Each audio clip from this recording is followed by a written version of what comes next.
আচ্ছা, আজকে আমরা স্টার্ট করছি পরের টপিক স্থিতিস্থাপকতা। আমরা এর আগে চাহিদা এবং যোগান করেছি, আজকে আমরা করব স্থিতিস্থাপকতা।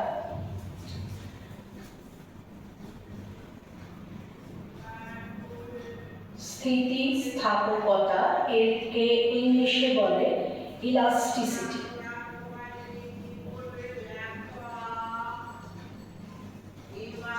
এটার মানে কি? আমরা দেখেছি চাহিদা অনেক কিছুর জন্য পাল্টে যায়।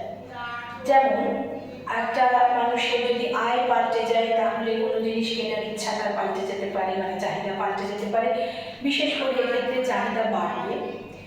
যদি জিনিসটার দাম পরিবর্তন হয় তাহলেও চাহিদা পরিবর্তিত হয়, বা যদি দুটো জিনিস পরস্পর সম্পর্কযুক্ত থাকে তখন একটার দাম পাল্টালে আরেকটার চাহিদা পাল্টায়। কিন্তু সব দ্রব্যের ক্ষেত্রে কিন্তু গল্পটা একই রকম হচ্ছে। একটা এক্সাম্পল দিই। আমাদের বাড়িতে প্রতিদিনের যে জিনিস খাওয়া দাওয়া করা হয়, যেমন ধরো একটা এক্সাম্পল দিই, কারোর বাড়িতে 4 লিটার তেল লাগে প্রত্যেক মাসে। এবার কোনো কারণে যদি তেলের দাম প্রচুর বেড়ে যায় তাহলে কি তার তেলের কনজাম্পশন বা চাহিদা বিশালভাবে কমে যাবে, বা তেল তারা ইউজই করবে, এরকম কি হতে পারে? না, কখনোই না। কমবে, কিন্তু খুব বেশি কমবে না। আবার যদি কোনো একটা এমন কোনো দ্রব্য হয়, মানে যেটা নেসেসারি গুডস হিসাবে ধরবো না, মানে খুব প্রয়োজনীয় নয়, শখের একটা জিনিস, যেমন ধরো ফর এক্সাম্পল আমরা মনে করলাম যে একটা বাড়িতে একটা এসি বসাবো। এবার এসির দাম যদি খুব বেড়ে যায় তাহলে কিন্তু আমাদের চাহিদা বিশালভাবে কমে যাবে, আমরা নাও কিনতে পারি। তারপরে কি দেখা গেল, দাম পরিবর্তনের কারণে বা আয় পরিবর্তনের কারণে বা অন্যান্য দ্রব্যের দাম পরিবর্তনের কারণে চাহিদা দ্রব্যের পাল্টে যাচ্ছে, কিন্তু সব চাহিদা সমানভাবে রেসপন্ড করছে না। স্থিতিস্থাপকতা বলতে বোঝায়, স্থিতিস্থাপকতা দিয়ে পরিমাপ কি করা হয়? স্থিতিস্থাপকতা বলতে বোঝায় যে এগুলোর পরিবর্তনে, মানে দাম বা ব্যক্তির আয় বা অন্য দ্রব্যের দাম, এগুলোর পরিবর্তনের কারণে চাহিদা ঠিক কতটা পাল্টে যাচ্ছে, এটা আমরা স্থিতিস্থাপকতা দিয়ে দেখছি। মানে দামের পরিবর্তন বা আয়ের পরিবর্তনের কারণে বা অন্য দ্রব্যের দামের পরিবর্তনের কারণে চাহিদা যদি ভীষণভাবে পাল্টে যায়, তার মানে চাহিদা বেশি রেসপন্ড করছে, দামের প্রভাব চাহিদার উপর বা আয়ের প্রভাব বা অন্য দ্রব্যের দামের প্রভাব চাহিদার উপর বিশালভাবে পড়ছে, তার মানে এর চাহিদাটা, ওই দ্রব্যের চাহিদাটা স্থিতিস্থাপক প্রকৃতির। কিন্তু যদি এদের প্রভাব বিশালভাবে না পড়ে চাহিদার উপরে, তবে বলা হচ্ছে যে অস্থিতিস্থাপক প্রকৃতি। তার মানে স্থিতিস্থাপকতা কি পরিমাপ করলো? স্থিতিস্থাপকতা পরিমাপ করলো যে কোনো দ্রব্যের দাম বা ব্যক্তির আয় বা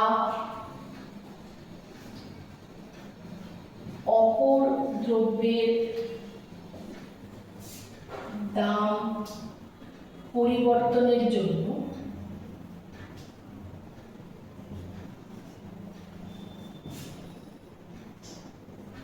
চাহিদা কতটা পরিবর্তিত হচ্ছে, এটা বোঝাচ্ছে স্থিতিস্থাপকতা। এবার তাহলে স্থিতিস্থাপকতা আমরা এবার একটা প্রকারভেদ করি যে কত রকমের স্থিতিস্থাপকতা হয়। তো এই যে স্থিতিস্থাপকতা, এটা মূলত 3 রকমের হয়ে থাকে।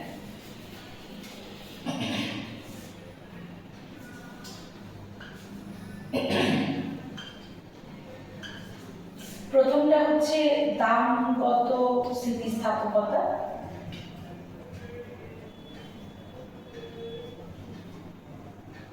একে আমরা ইংলিশে বলি প্রাইস ইলাস্টিসিটি অফ ডিমান্ড, এটাকে ইপি দিয়ে দেখানো হয়। একটা হচ্ছে আয়গত স্থিতিস্থাপকতা,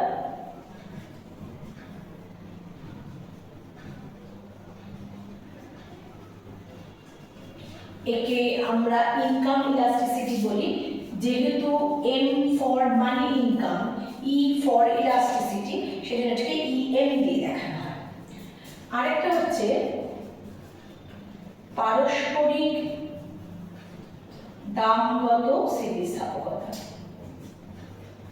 পারস্পরিক দামগত স্থিতিস্থাপকতা এক্ষেত্রে একটা দ্রব্যের দামের পরিবর্তনের জন্য অন্য দ্রব্যের চাহিদা কতটা পরিবর্তিত হচ্ছে সেটা পরিমাপ করা হয়। তার মানে একটা দ্রব্য যদি হয় এক্স আর একটা দ্রব্য যদি হয় ওয়াই, সেই কারণে আমরা এটাকে ই এক্স ওয়াই দেখাচ্ছি। এখানে এক্স হচ্ছে একটা দ্রব্য, ওয়াই হচ্ছে অপর দ্রব্য। এবার আমরা এই দামগত স্থিতিস্থাপকতা সম্পর্কে পড়ব, পরে আয়গত আর পারস্পরিক দামগত স্থিতিস্থাপকতা পড়ব। প্রথমে আসি শুধু দামগত স্থিতিস্থাপকতা।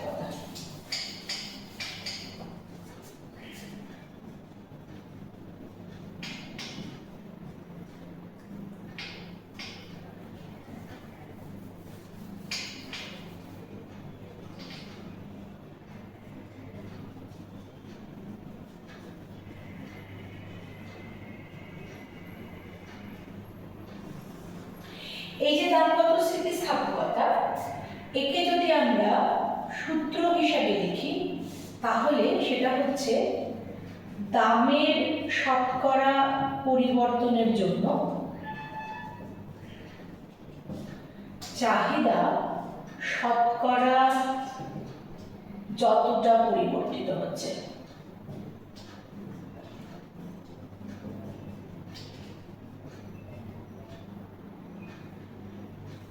বা এভাবে লিখি চাহিদার শতকরা পরিবর্তন।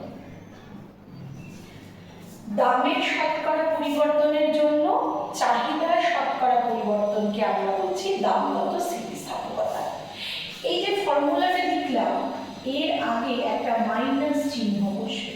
কেন না, মাইনাস চিহ্ন দাম আর চাহিদার মধ্যে ব্যস্ত সম্পর্ককে দেখায়। মনে রাখতে হবে আমরা এই যে তিন ধরনের স্থিতিস্থাপকতা পড়ছি, তিন ধরনের স্থিতিস্থাপকতার আগে ফর্মুলাতে যে চিহ্নটা আমরা ব্যবহার করছি সেটা কিন্তু সম্পর্ককে আইডেন্টিফাই করছে। কার সাথে কার সম্পর্ক? যেমন যখন আমরা বলছি দামগত স্থিতিস্থাপকতা, তখন দামের সঙ্গে চাহিদার সম্পর্ক। ইন জেনারেলি দামের সঙ্গে চাহিদার যেহেতু ব্যস্ত সম্পর্ক থাকছে, সেই সম্পর্ক বোঝাতে আমরা এখানে ঋণাত্মক চিহ্ন দিচ্ছি। তাহলে এখান থেকে আমরা একটা জিনিস বলতে পারি, যে ক্ষেত্রে চাহিদার সূত্রের ব্যতিক্রম দেখা যায়, যেমন ধরো গিফেন দ্রব্য, ভেবলেনের মানে প্রভাবের ক্ষেত্রে যে তোমার মানে অতি জাঁকজমকপূর্ণ দ্রব্য, যেটা কিনা ভেবলেন এফেক্ট বলা হয়, সেই অতি জাঁকজমকপূর্ণ দ্রব্য, মাদক দ্রব্য, এই সমস্ত দ্রব্য হচ্ছে চাহিদার সূত্রের ব্যতিক্রম। তাহলে এই চাহিদার সূত্রের ব্যতিক্রমের ক্ষেত্রে কি করতে হবে? ফর্মুলার আগে মাইনাস সাইন বসবে, সরি প্লাস সাইন বসবে, কারণ যেহেতু দাম আর চাহিদার মধ্যে এক্ষেত্রে সরল সম্পর্ক রয়েছে, সেই জন্য এক্ষেত্রে কি বসছে? প্লাস সাইন বসছে। অন্যথায় মানে ইন জেনারেল আমরা যেহেতু চাহিদার সাথে দামের ব্যস্ত সম্পর্ক দেখতে পাচ্ছি, তাই দামগত স্থিতিস্থাপকতার আগে মাইনাস সাইন বসছে।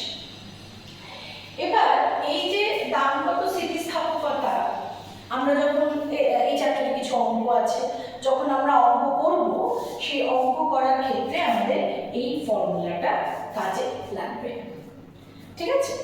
এছাড়া আরেকটা ফর্মুলা আছে, মানে এই ফর্মুলাটাকে ভেঙে আরেকটা ফর্মুলা আমরা করতে পারি, সেটা হচ্ছে EP equals to minus of চাহিদার শতকরা পরিবর্তন বলতে বোঝায়, ধরো কোনো, আচ্ছা একটু ভেঙে দেখাই, ধরো কোনো দ্রব্যের প্রাথমিক অবস্থায় দাম ছিল, আমি দ্বিতীয় সূত্রটা একটু প্রুফ করে দেখাচ্ছি। প্রাথমিক অবস্থায় দাম হচ্ছে P1, সেই সময় চাহিদা ছিল Q1, দাম পরিবর্তন হয়েছে P2, তার ফলে চাহিদাও পরিবর্তিত হয়েছে Q2। তাহলে দামের শতকরা পরিবর্তন কত হবে? দামের শতকরা পরিবর্তন সেক্ষেত্রে আমাদের ছোটবেলাকার অঙ্ক P1 মাইনাস P2 বা এভাবে লিখতে পারো তোমাদের সুবিধা অনুযায়ী, P2 minus P1 by P1 into 100। একই রকমভাবে চাহিদার শতকরা পরিবর্তন, সেটা হচ্ছে Q2 minus Q1 by Q1 into 100। এবার এই দুটো মানকে আমি যদি এই ফর্মুলায় বসিয়ে দিই তাহলে আমরা কি পাবো? EP equals to minus of, আমরা দামের শতকরা পরিবর্তনটা এখানে বসাচ্ছি, চাহিদার শতকরা পরিবর্তনটা ওপরে বসাচ্ছি, তাহলে পাচ্ছি Q2 minus Q1 by Q1 into 100 whole divided by P2 minus P1 by P1 into 100। কি হয়ে গেল? 100 100 কেটে গেল, মানে মুছে দিলাম। এবার এটাকে আমরা উল্টে দিচ্ছি, কিরকম করছি? ইকুয়ালস টু, আচ্ছা ব্র্যাকেট রাখি, Q2 minus Q1 by Q1 into উপরে চলে গেল P1, নিচে P2 মাইনাস P1 হলো। এটাকে যদি আমরা সিম্পলিফাই করি, একটু দেখতে সুন্দর করলাম, কি করলাম? Q2 minus Q1 divided by P2 minus P1, P1 by Q1. This is the another formula of দামগত স্থিতিস্থাপকতা। আমাদের কোন ফর্মুলা কখন ইউজ করব? যদি সোজাসুজি বলে দেয় যে দামের শতকরা পরিবর্তন এতটা হয়েছে এবং চাহিদার শতকরা পরিবর্তন এতটা হয়েছে, তখন আমরা এই ফর্মুলাটা ইউজ করব। কিন্তু যদি আমাদের এরকম প্রথমে দাম ছিল এতটা, পরে দাম হয়েছে এতটা, দ্যাট মিনস এই P1 Q1 P2 Q2 এই চারটের মান দিয়ে দেয়, তাহলে আমরা এই ফর্মুলাটা ইউজ করব। দিস ওয়ান বোঝাতে পারছি? এই ফর্মুলা ইউজ করে আমরা স্থিতিস্থাপকতার মান নির্ণয় করব।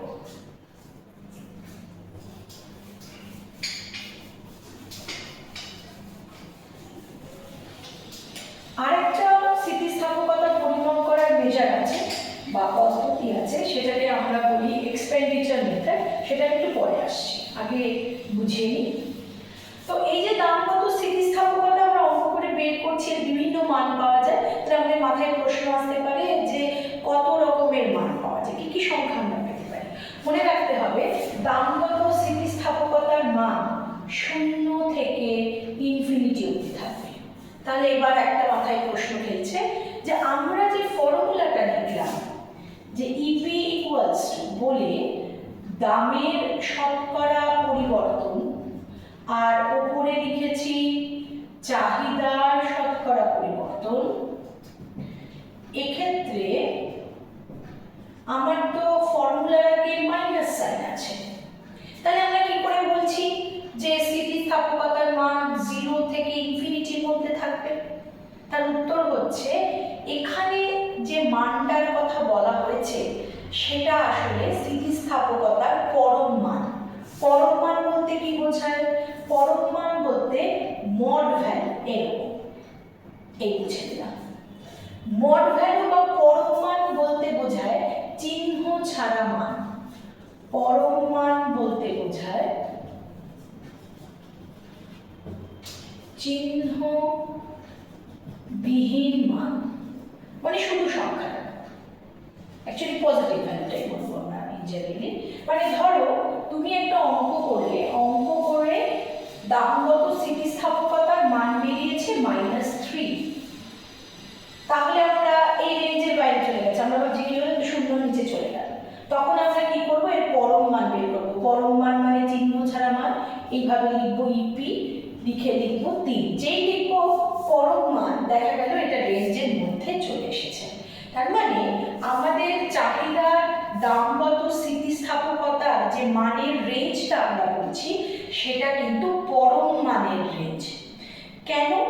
এই যে আগে যে মাইনাস চিহ্নটা ছিল না ফর্মুলা, এই যে মাইনাস চিহ্নটা, এটা কিন্তু কোনো ম্যাথমেটিক্যাল কনসেপ্ট নেই, এটা লজিক ছিল যে দাম আর চাহিদার মধ্যে ব্যস্ত সম্পর্কটাকে মাইনাস চিহ্ন দিয়ে আমরা প্রকাশ করেছি। সেই কারণে যখন আমরা শুধু মান বলছি, তখন এই সম্পর্কটার আর প্রয়োজন নেই বলে শুধু সংখ্যাটাকে আমরা এখানে কনসিডার করছি এবং সেটাকেই বলছি পরম মান হিসাবে ধরবো, এবং মানটা দেখা যাবে যখনই যা ভ্যালু পুট করো না কেন সেটা 0 থেকে ইনফিনিটির মধ্যে থাকবে। তাহলে এবার আমাদের পরের যে পার্টটা আসছে সেটা হচ্ছে এই দামগত স্থিতিস্থাপকতা কত রকমের হয়। মনে রাখতে হবে এই যে মানের যে রেঞ্জ, এটার উপর বেস করে দামগত স্থিতিস্থাপকতা মূলত আমরা এটাকে 5টা ভাগে ভাগ করছি।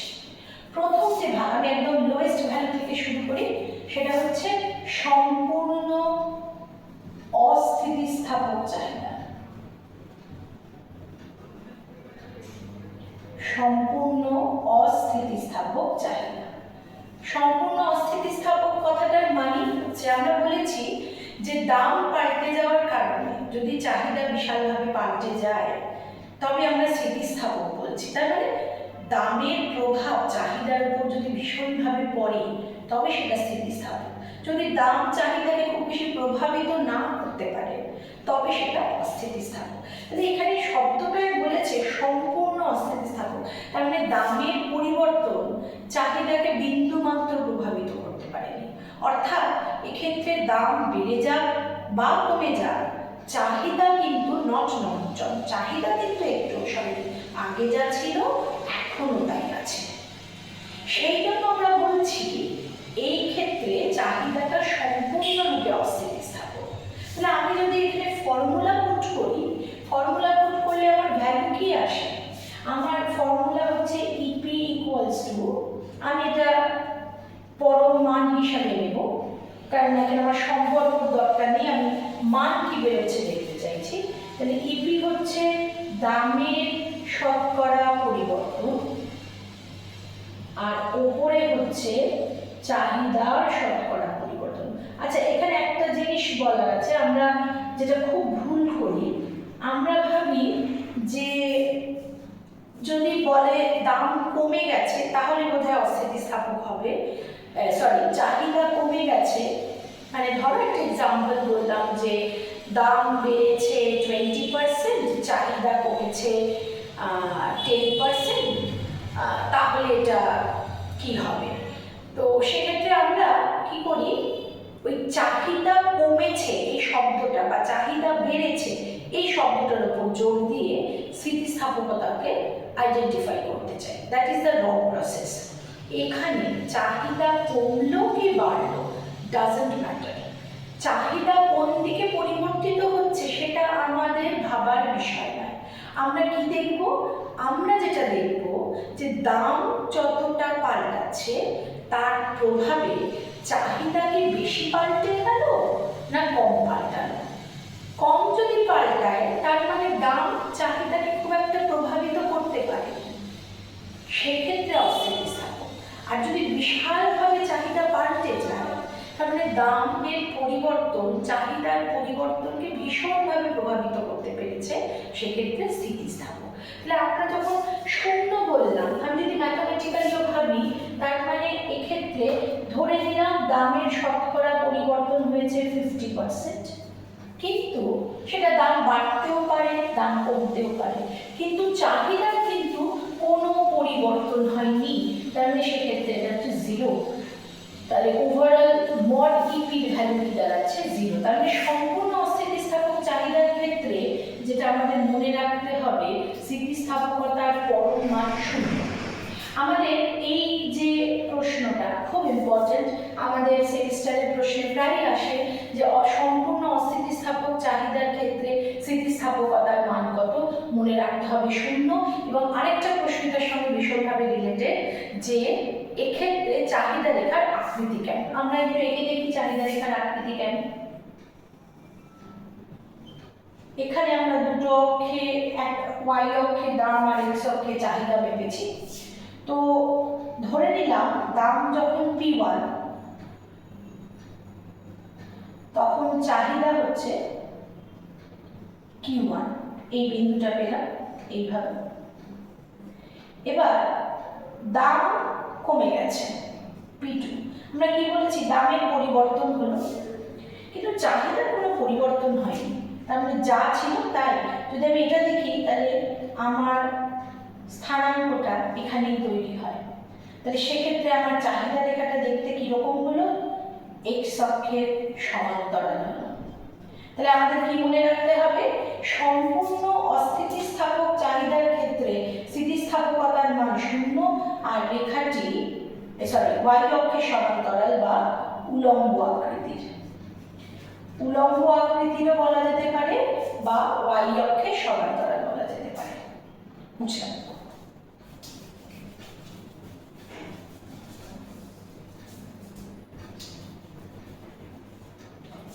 সম্পূর্ণ অস্থিতিস্থাপকের পরে আমাদের যে পার্টটা আসে সেটা হচ্ছে শুধু অস্থিতিস্থাপক। অস্থিতিস্থাপক চাহিদা এটা মানে কি? অস্থিতিস্থাপক চাহিদা কথাটার মানে হচ্ছে এক্ষেত্রে দামের পরিবর্তন চাহিদাকে খুব বেশি প্রভাবিত করতে পারেনি। তার মানে দাম বিশালভাবে পরিবর্তন হলেও চাহিদা কিন্তু তার তুলনায় কম পরিবর্তিত হয়েছে।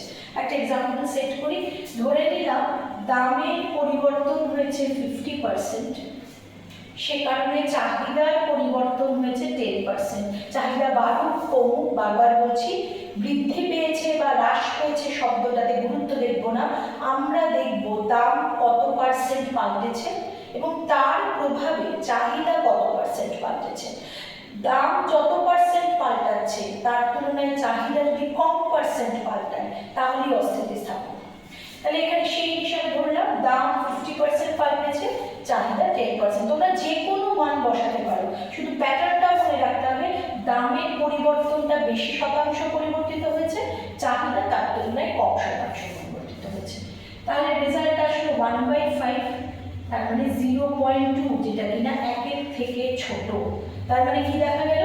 অস্থিতিস্থাপক চাহিদার ক্ষেত্রে মড ইপি এর ভ্যালু <1। এক্ষেত্রে চাহিদা রেখাটা দেখতে কেমন হবে? চাহিদা রেখাটা দেখতে হবে একটু স্টিপার, তার মানে ওয়াই অক্ষের দিকে বেশি ঘেঁষে রয়েছে, খুব একটা ফ্ল্যাট না, খাড়াই টাইপের। এটাকে আমরা বলছি অস্থিতিস্থাপক চাহিদা। অস্থিতিস্থাপক চাহিদার ক্ষেত্রে মানটা ইম্পর্টেন্ট, শেপটা খুব একটা আমাদের বেশি দরকার পড়বে না, মনে রাখা উচিত, কিন্তু খুব একটা শেপ আমাদের লাগবে না।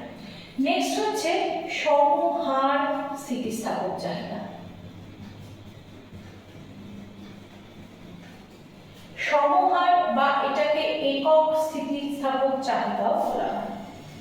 এটা আমাদের বোঝাই যাচ্ছে, শব্দটাতেই বলেছে সমহার, শব্দটাই বলেছে একক, মানে কি? যত পার্সেন্ট দাম পাল্টাচ্ছে চাহিদাও ঠিক সেম পার্সেন্টেজ পাল্টাচ্ছে। তার মানে যদি দাম 50% পাল্টায়, চাহিদাও 50% পাল্টালো, তাহলে রেজাল্ট কি আসলো? 1। এই জন্য আমরা বলছি একক, এই জন্য বলছি সমহার। তাহলে এখানে মড ইপি ভ্যালু হচ্ছে 1। প্রশ্ন হচ্ছে এক্ষেত্রে চাহিদা রেখা দেখতে কেমন? সমহার স্থিতিস্থাপকতার মান ইম্পর্টেন্ট এবং এর শেপ ইম্পর্টেন্ট চাহিদা রেখা। মনে রাখতে হবে এক্ষেত্রে চাহিদা রেখাটি আয়তক্ষেত্রিক পরাবৃত্ত আকৃতি হয়ে থাকে। This is a very important shape. এটা আমাদের প্রশ্নে প্রায়শই আসে যে সমহার স্থিতিস্থাপকতার মান কত এবং রেখার আকৃতিটা কেমন। রেখার আকৃতি কিন্তু আয়তক্ষেত্রে পরাবৃত্ত। এবার আমরা যেটা করব সেটা হচ্ছে পরের ভাগটা, যে আর কি রকম দেখা যায়, তো সেটা আমি এখানে লিখছি।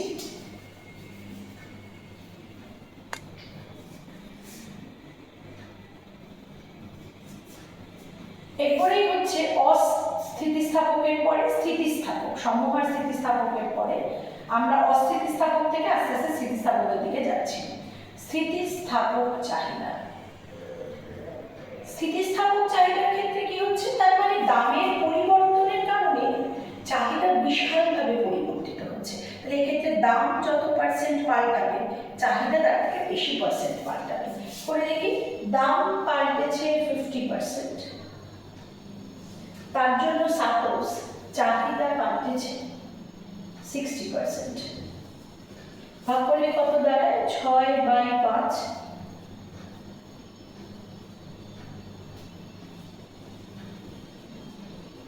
তার মানে দাঁড়াচ্ছে 1.2, দ্যাট ইজ গ্রেটার দ্যান 1। তার মানে দেখা গেল স্থিতিস্থাপক চাহিদার ক্ষেত্রে মড ইপির ভ্যালু গ্রেটার দ্যান 1। এক্ষেত্রে চাহিদা রেখা দেখতে কেমন? যত স্থিতিস্থাপক হবে তত চাহিদা রেখার আকৃতি ফ্ল্যাট বা ফ্ল্যাটার বা এক্স অক্ষের দিকেও বেশি করে এড়ে যাবে। নেক্সট এবং লাস্ট সেটা হচ্ছে সম্পূর্ণ স্থিতিস্থাপক। সম্পূর্ণ স্থিতিস্থাপক কথাটার মানে হচ্ছে দামের খুব একটা পরিবর্তন হচ্ছে না, ভীষণ নেগলিজেবল চেঞ্জ, কিন্তু তার জন্য ড্রাস্টিক চেঞ্জ হচ্ছে চাহিদা। মানে আমি যদি এক্সাম্পল সেট করি, দামের প্রায় পরিবর্তন হচ্ছেই না, তার মানে দামের পরিবর্তনের জায়গায় আমি লিখতে পারি টেন্স টু 0, বাট আমাদের ক্যালকুলাস এখানে দরকার নেই, আমি ইকুয়ালস টু 0 লিখে দিলাম। তাহলে অবশ্যই কোনো কিছুকে শূন্য দিয়ে ভাগ করলে মান দাঁড়ায় ইনফিনিটি, তো এক্ষেত্রে মড ইপি ভ্যালু ইনফিনিটি। রেখাটা দেখতে কেমন হবে মনে রাখতে হবে, এক্ষেত্রে দামের কোনো পরিবর্তন হচ্ছে না। এই ধরো দাম, তুমি এই দামেই এতটা কিনছো Q1, এই বিন্দু পেলাম, এই দামেই এতটা কিনছো Q2, এই বিন্দু পেলাম, সেম দামেই তোমার চাহিদার পরিবর্তন হয়ে চলেছে। তার মানে এই পয়েন্টগুলোকে যদি যোগ করে দিই তাহলে দেখা যাচ্ছে রেখাটা এক্স অক্ষের সমান্তরাল বা অনুভূমিক হয়ে থাকবে। তাহলে আমরা 5 রকমের মান পেলাম দামগত স্থিতিস্থাপকতার, এবং 5 রকমের